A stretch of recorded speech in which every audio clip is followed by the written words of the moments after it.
Hello everyone. Everyone knows that to enhance our skills of English, we can't deny grammar in that. So our today's topic is based on that active and passive voice.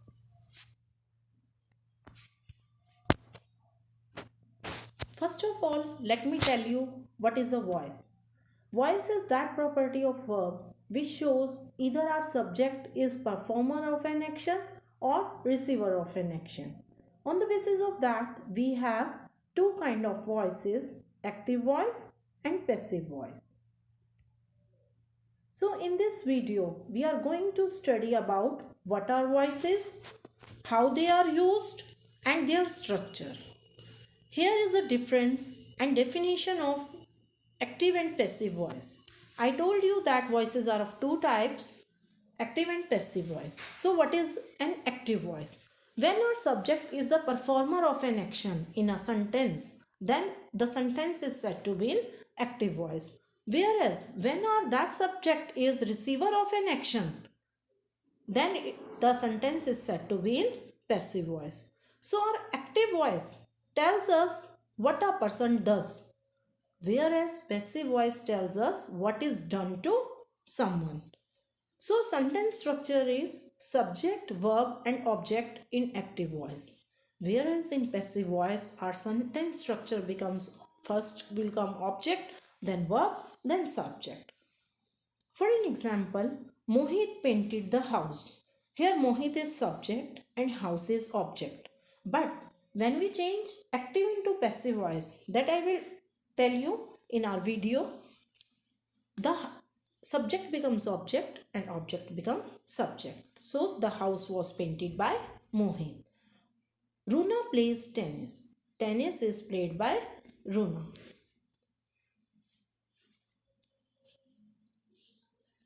Now when to use passive voice? When it is not known who is the performer of an action, then we use passive voice. Or we can use passive voice if the action is more important than who performed it. If the emphasis is on the person or the thing that receives the action, then we use passive voice. Means to eradicate the name of the subject and to emphasize on the object, we use passive voice. Now there are some rules when we change active voice into passive voice. First, the object of the verb in the active voice becomes the subject of the verb in passive voice. Means subject becomes object and object becomes subject. Next is change of pronouns. Means I will change into me, he into him. If any name is there, that will remain same. So we have to keep in mind the change of pronouns also when we change a sentence from active to passive. The subject of the verb in the active voice becomes a prepositional phrase in the passive voice that we represent by adding the by preposition. But there are some exceptions as well, because there are some words in English that are followed by appropriate preposition. Suppose known is followed by to, not by the by preposition. The verb in the active voice is changed to a suitable auxiliary plus verb third form, means past participle. We always use verb third form in passive voice, and most probably we use be form of verb. Be form of verb is always present in the passive voice. So you have to keep in mind these points when you change the active voice into passive voice. Now there are some rules according to the tenses. These I told you, they were general rules, and these are the tenses rule. So first of all we will study about present tense, simple present. In active voice means according to tense structure, we have verb first form. If the third person singular or subject is, then we will add s or es, right? Example, he plays chess. But as I told you, when we change active into passive, our subject becomes object and object becomes subject. Then we use ismr plus v3. So our sentence will become chess is played by him. Then comes our present continuous. We can speak it simple continuous as well. Our active voice rule is ismr plus verb form first form plus ing. She is writing a letter. But when we change it into passive voice, as I told you, be form of verb is always there. So is am are plus being plus V3. So a letter is being written by him. Next come present perfect. Has have plus V3 means past participle or verb third form. He has kept his word. So when we change it into passive voice, has or have plus been plus past participle form of verb, his word has been kept by him. This there is one more point we have to keep in mind. Present perfect continuous, past perfect continuous, future perfect continuous and future continuous do not have their passive voice. So here also I have not written present perfect continuous because present perfect continuous tense do not have its passive voice. Now comes our simple past. Our active voice rule is verb second form. He abused me. When we change it into passive voice, was verb because be form verb is there plus third form of verb or past participle. Means I was abused by him because I told you change of pronouns, right? Now comes past continuous. Was verb plus verb first form plus ing. Who was driving the car? Here I had given example interrogative sentence. Why I have chosen it? Because I want to tell you that here question remains question. Question form remains question. So was verb plus being plus V3. By whom? Who will change into by whom?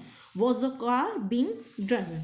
So here question remains the question. You have to put the question mark of interrogation at the end of the sentence. Either doesn't matter the sentence is in active voice or passive voice. Question remains question. Interrogative form will remain into interrogative form. Then comes past perfect. Had plus verb third form past participle form. Had you kept your word? Now when we add it into passive voice, change it into passive voice. Had plus been plus past participle. Had your word been kept by you? Now simple future tense. Will, shall plus verb first form. He will not help you. Here I had taken the example of negative. Will, shall plus be plus verb third form. You will not be helped by him. So we added be. Future perfect. I told you future continuous do not have its passive voice. That's why I left it. Now comes future perfect.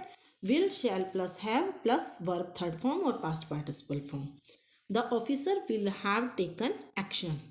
Now will, shall plus have plus been plus past participle in passive voice. Action will have been taken by the officer. Now comes modal auxiliaries. Will, shall, can, could, may, might, must, ought to.